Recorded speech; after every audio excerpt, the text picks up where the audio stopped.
Shunchaki sharmanda, boshqa gap yo'q. Arsenalchilar xafa bo'lmaysizlar, lekin bu sharmanda to'g'risida. Hammasi kim deb bo'ldi? Mana shu inson deb bo'ldi, mana.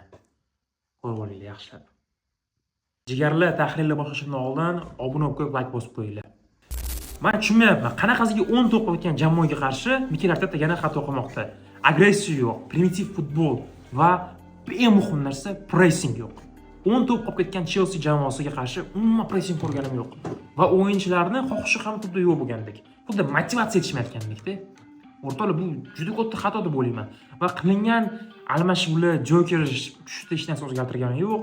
Noni Madueke ham o'ynadi-da.